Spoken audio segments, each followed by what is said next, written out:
The name's John Morley, private detective, and today is a momentous day.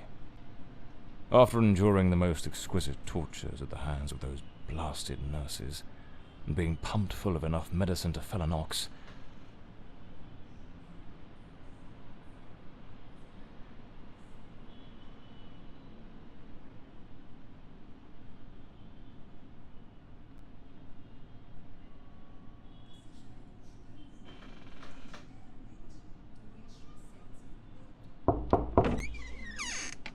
It appears you're awake at last.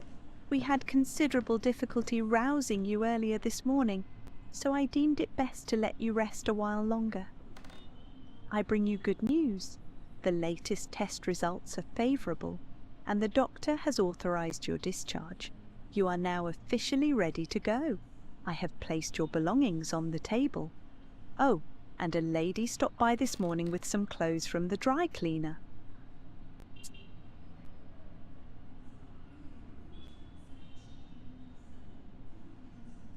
a woman brought my clothes from the dry cleaner.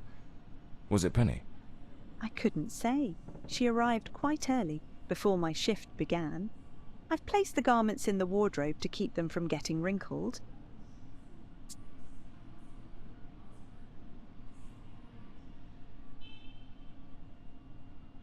My belongings?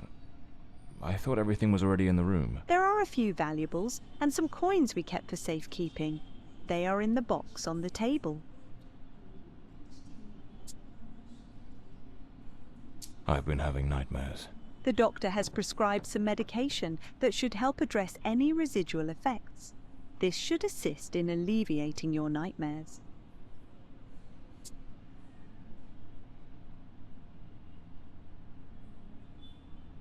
So I'm better now. Yes, you are much improved. Both your physical and psychological assessments have been satisfactory, and there are no impediments to your returning to your normal life.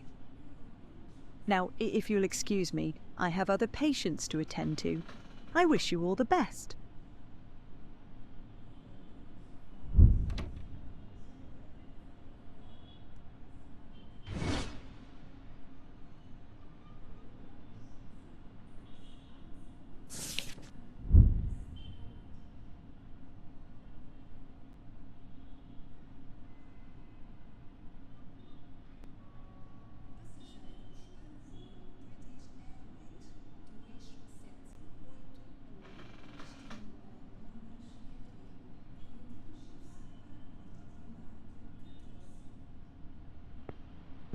I better get dressed.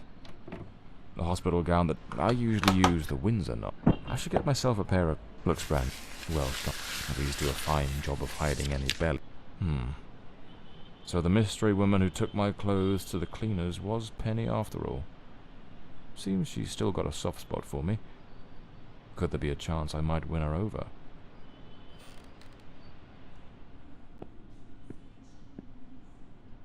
Blimey, it's nearly noon. I must have lost track of time in those blasted nights. There's notes from Penny, my secretary. She must have left it here a few days ago while I was still under observation.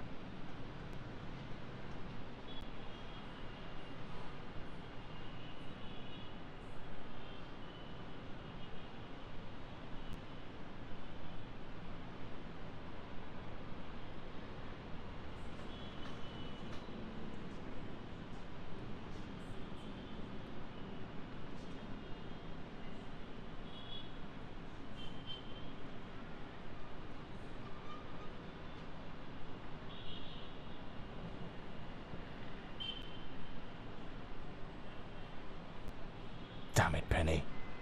I don't blame her, though. I'm not ready to leave just yet. That's me, the bloodhound Morley. Story of my life. Nearly broke.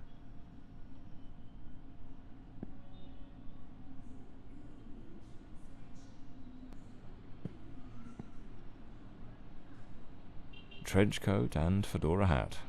Every detective's must have. I'd better hurry up. Just like Penny says in her note, I might have a new client this afternoon. And with the way things are going, I can't afford to let that slip away. All right, let's get moving. Today's the first day of the rest of my life.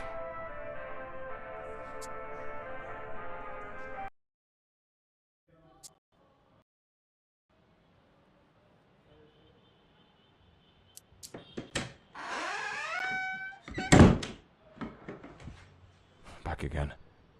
Feels like stepping into a forgotten paradise. Everything has got that same old charm, and yet feels oddly new. This hospital stint's given me a bit of a new outlook. Maybe I'll take it a shade easier from now on. Sticking to cases... Here they are. Penny's keys. Just like it says in her note.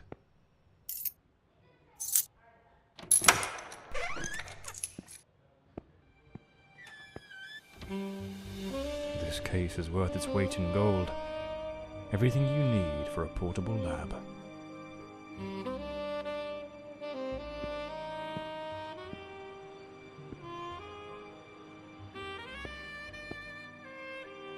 This one's a favorite. The jealous lover solved everything with a few blows from an ashtray. Brutal, but effective.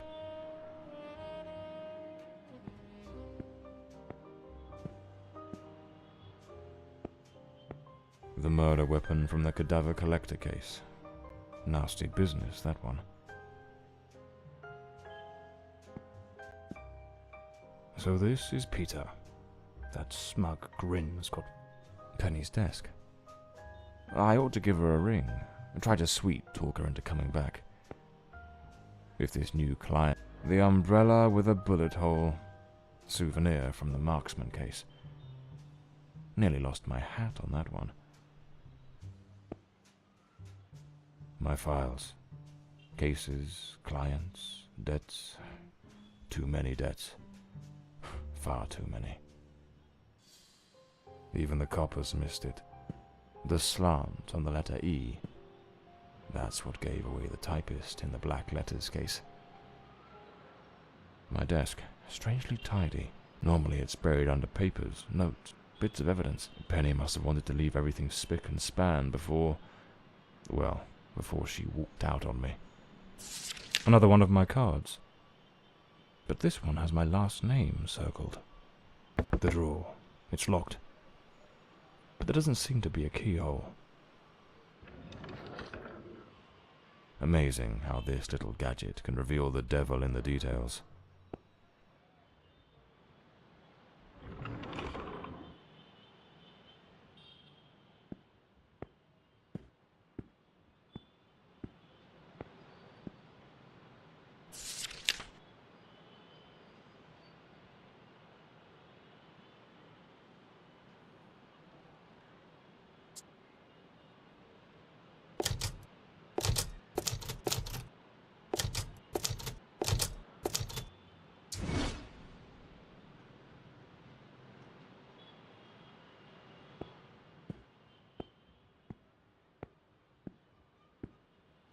The case of the Red Shoes murder.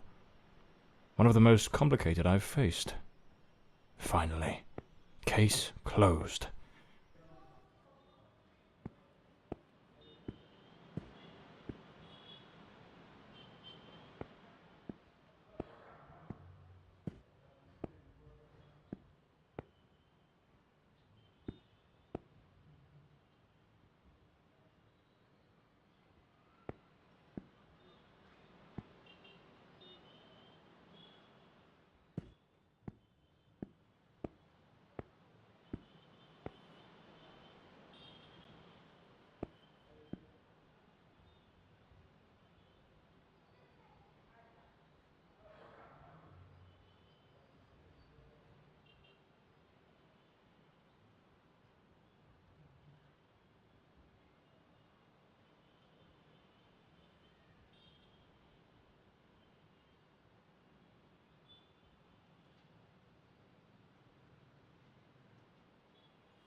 The Scarlet Page. I trust Penny didn't go snooping through my things while I was away. Oh, my apologies, madam. I didn't hear you come in. I was a bit distracted. Good afternoon, Mr. Morley. I trust your assistant informed you of my visit as promised. My apologies. I was rather engrossed and didn't notice your arrival. To whom do I owe the honour of this meeting? Lady Margaret Fordside, the 4th Countess of Bloomsbury. Lady Margaret, could you tell me what brings you here today? How can I assist you? I shall endeavour to be as candid as possible. 20 years ago, when my daughter was just 18, she was brutally murdered. It happened at our family estate, Bloomsbury Manor. Someone slipped into the house unnoticed, and upon reaching her room, delivered 5 fatal stab wounds to her chest, lungs, and heart. The police, eager to close the case, hastily blamed and condemned 2 violent thieves who clearly had nothing to do with her death. The investigation was closed, and justice was never served. I am prepared to offer you £30,000 if you take on this case, and a further £30,000 if you can solve it and bring the true killer to light. Tell me, Mr. Morley, will you accept this case? I understand your distress, Lady Fordside. But before I commit to anything, might I trouble you with a few questions? By all means, Mr. Morley. Ask whatever you must.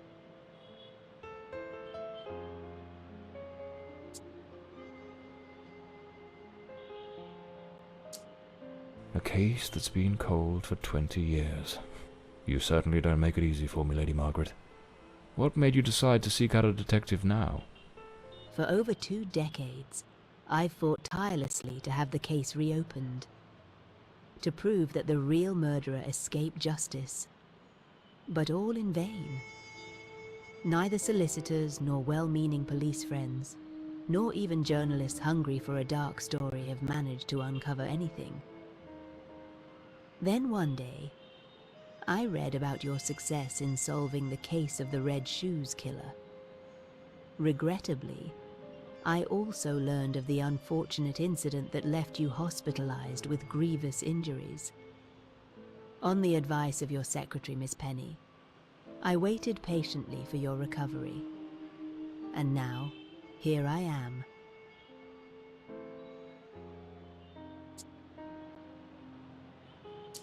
Tell me about the men the police arrested. Why are you so certain they weren't guilty?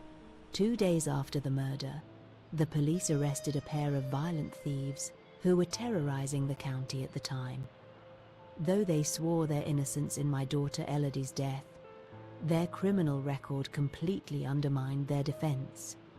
Seizing the opportunity, the police locked them away for their other crimes, and the case was closed.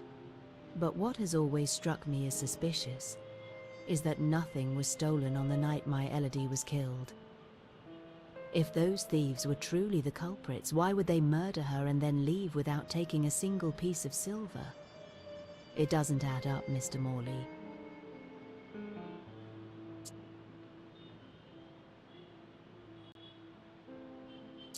Tell me about Bloomsbury Manor. Do you still reside there? After Elodie's death, I abandoned the estate. I couldn't bear to remain there, to live within those walls.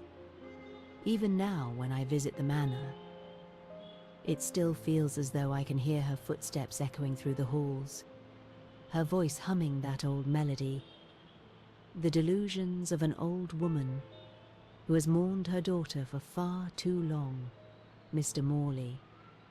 No mother should ever have to bury her child. Should you accept the case, Bloomsbury Manor would likely be the best place to begin the investigation.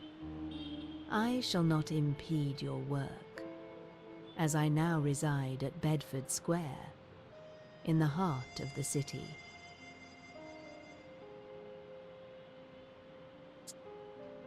Tell me, were there any witnesses? Did anyone see or hear anything? It happened at midnight. The house was practically empty at the time, with only a few servants and a guest who was sleeping in the west wing. I was the only one who might have heard something, as my room was next to hers. Unfortunately, I had taken a sleeping draught and fell into a deep slumber. It is a decision I shall regret for the rest of my days. Well, I believe I have all the information I need to get started. I accept the case, and will begin the investigation immediately. I'm pleased to hear that. My butler will bring you the £30,000 tomorrow morning. Now, if you'll excuse me, I have matters to attend to. Once you uncover the culprit, contact me at once, and I shall promptly deliver the remaining £30,000. Please, Mr. Morley, unravel this harrowing mystery that has tormented me for so long.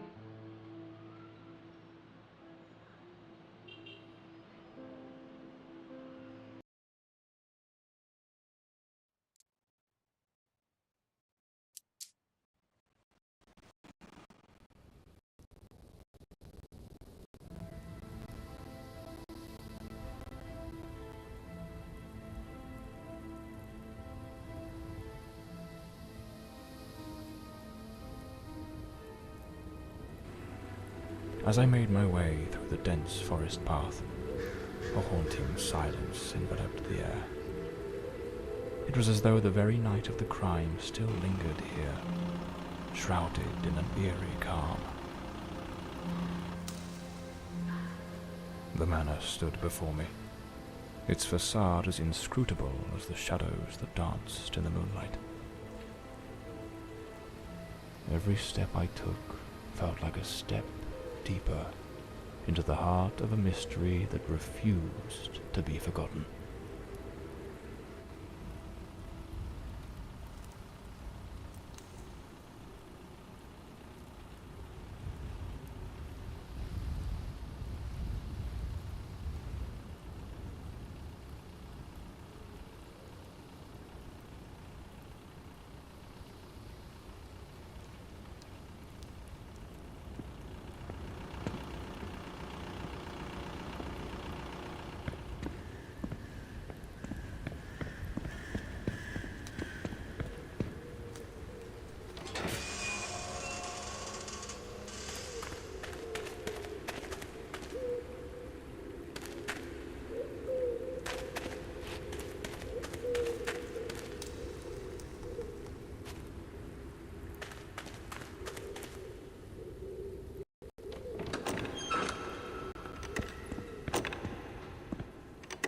Not a sound.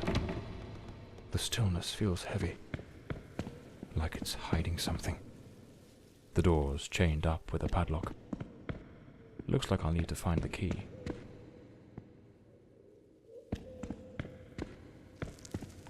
A blue moon. Looks like the Countess left this for me. It could be useful for getting around the place.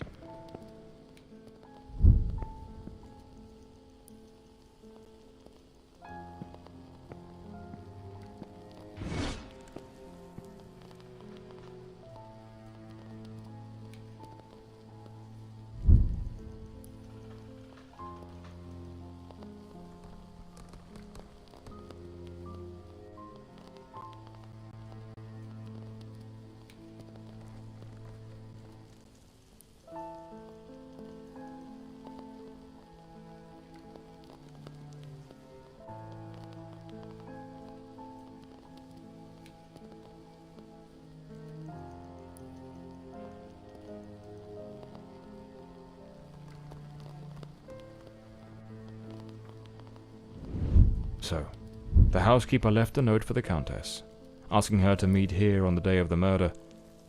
I wonder what truly happened during that encounter. Very well. Let's piece the events together, step by step.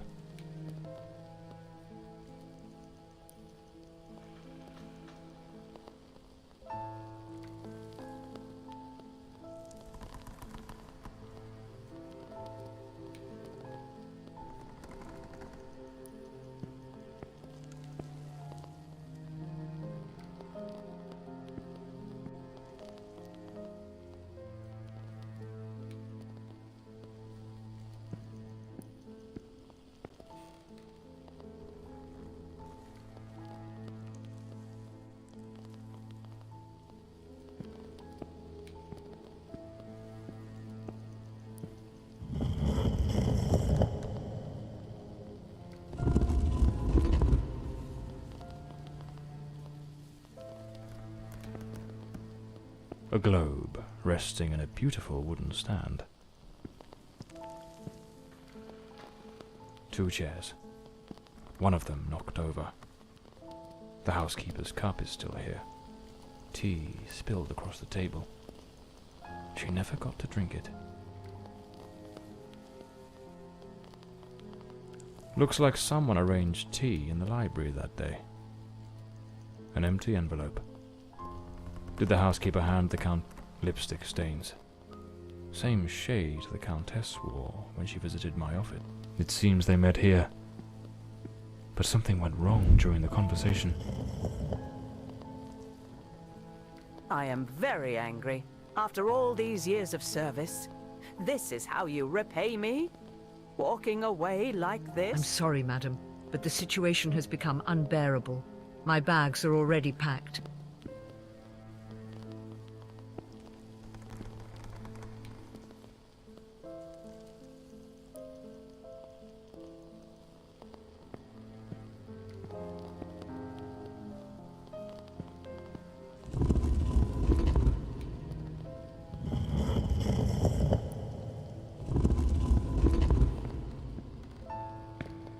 The lock has been concealed. This door must open by some other means.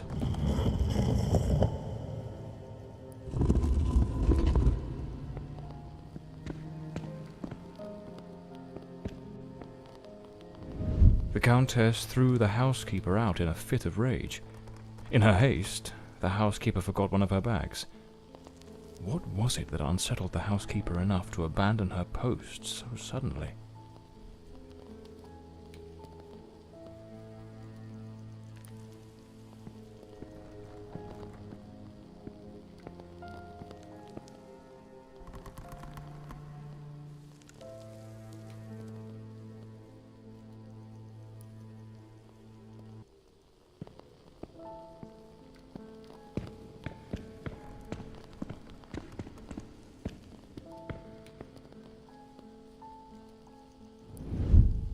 Lady Fortside, still seething, burned something in the fireplace.